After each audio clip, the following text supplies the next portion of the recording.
After uploading my 15 must-know tips in Resident Evil 2, there were tons of comments speculating about certain mechanics in the game. And it's no surprise, as I've said before, the game doesn't hold your hand and leaves you to discover a lot of things for yourself. So I had the idea to tackle some of these theories, these myths or tips proposed by you guys in this video to help us all become better Resident Evil 2 players. So without further delay, let's get myth busting. Our first is probably the most commented about mystery on my video, and that was how do you actually avoid lickers. Now this may seem simple, in fact the game even tells you with this handy scrap of paper, but a lot of players have complained that no matter what they do, the licker spots them. I've even had PC players using keyboard and mouse complain that because they don't have an analog input, they have no choice but to disturb the lickers. So I did some testing and it turns out that the most simple method was the easiest.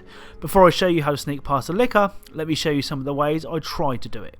First up was the most logical idea put forward, and that was to slightly nudge the left stick so that your character would move really slowly. Let's see if it works.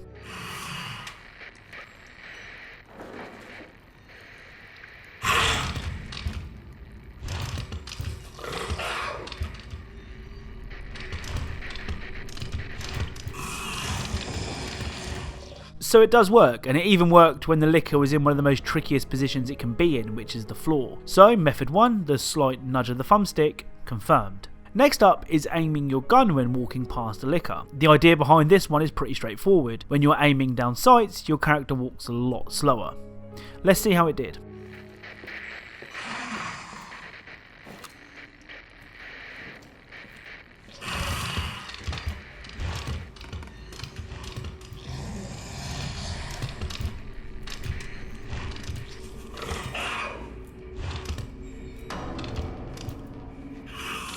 Again, it worked, though it was much slower than the gentle nudge on the thumbstick, which itself was already pretty slow. Finally, I tried the most complicated method yet, walking. Yep, just a simple stroll down a licker-infested hallway. Let's see how I got on.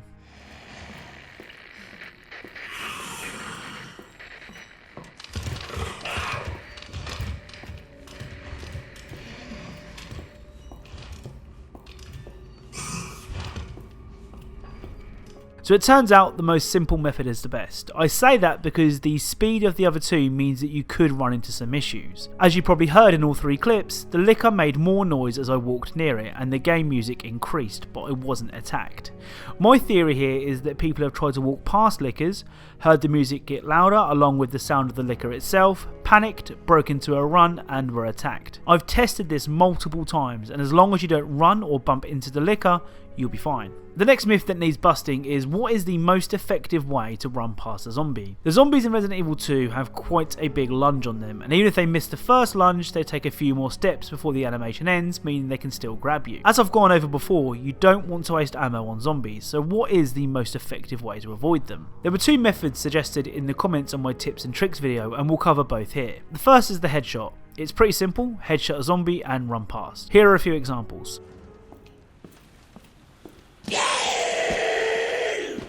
What the fuck?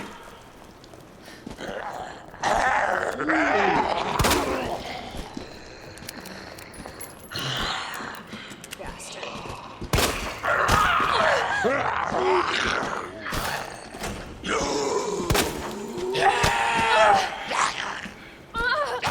As you can see from the clips, this can work, but sometimes the zombies don't even flinch when you actually land a headshot. Combine that with the fact that headshots aren't the easiest things in the world to pull off, especially on a zombie that's coming towards you, I think you're better off using the next tip. The next method in my opinion is much more effective whilst also being much easier to pull off. It's the good old fashioned shot to the leg. In Resident Evil 4, Leon could shoot a zombie in the leg and move in for a roundhouse, right hook or even a suplex. It was a great way to conserve ammo. In the Resident Evil 2 remake, we have no such luck. Leon is still a rookie and hasn't mastered hand-to-hand combat yet, meaning that a leg shot is just that, a leg shot. Let's see how they fare compared to headshots.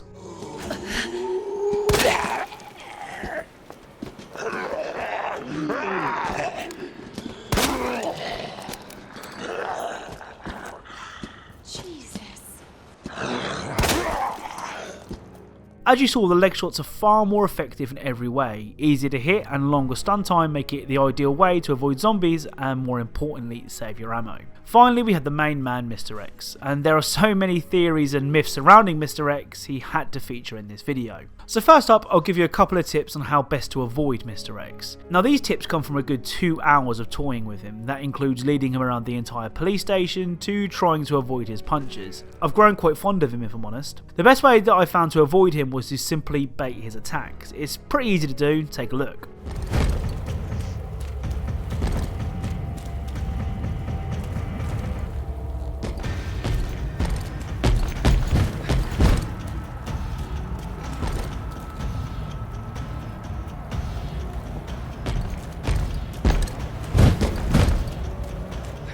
What I was doing here is running close enough to him to trigger an attack before swerving away from him before he punched. The animation after his punch can take a good 3 to 4 seconds, so either you can take shots at him if you love wasting ammo, or you can make a quick getaway. I may be imagining this, but it seemed to me that Mr. X preferred to use his left hand when punching, though I did notice him use his right. I'm probably reading way too much into it, but it might be worth sharing. The next mystery surrounding Mr. X is what happens when he is down. Well, first of all, it can take between 8 to 10 bullets to down him on standard difficulty, and in this game, that's quite a lot of bullets. When you do down him, he stays on the ground for around 30 seconds before getting back up and coming straight for you again. Unlike the original Resident Evil 2, downing Mr. X does not grant you any ammo or special items, meaning it really is just a waste of your ammo. You've probably seen hundreds of videos, including mine, where people tell you to run from Mr. X, and it really is the best move. There really is nothing to gain from downing him.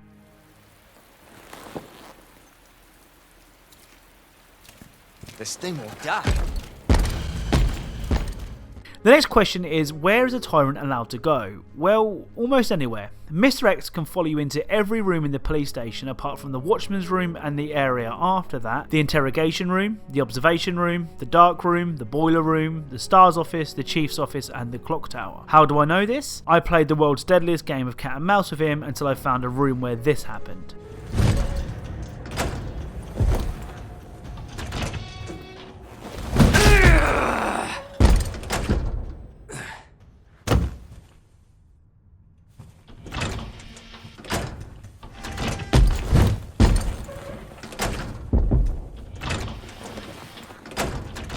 All other rooms are fair game, including the women's toilets, which is the smallest room in the world you'd want to be trapped with Mr. X in.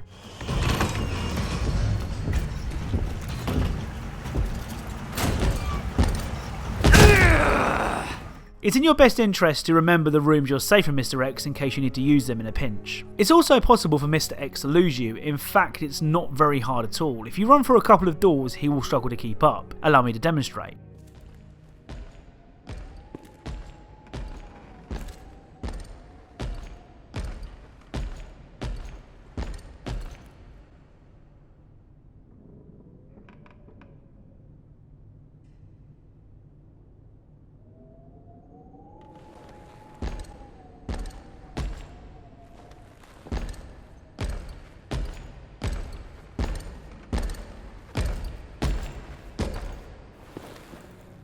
You can then follow him around, and as long as you don't run, he'll have no idea you're there. Oh, and just a quick side note, does anyone else think it's really weird seeing him patrol the main hall, as he was never allowed to visit that area in the first game? There's rules to this, Mr. X. So that's all I have for you today. If you enjoyed the video, then a like is really appreciated. If you have any suggestions for more myths or theories that you've heard about Resident Evil 2 that you'd love to see me put to the test, then leave them in the comments down below. Something that I have seen mentioned is taking a look at the adaptive difficulty. That's the system in the game that will scale how hard it is depending on how well you're performing. Popping heads like John Wick, zombies may take more shots to go down or be in bigger groups. Struggling to deal with the stress of navigating the world's most complicated police station, well, you may find yourself landing a few more critical shots on zombies. That's how it's supposed to work anyway, but I'd love to take a deeper look at the system. If you're a fan of these type of videos, along with Easter eggs, secrets and details in games, then perhaps consider subscribing and turning notifications on so you don't miss an upload. Thank you all for watching, and I'll speak to you all soon.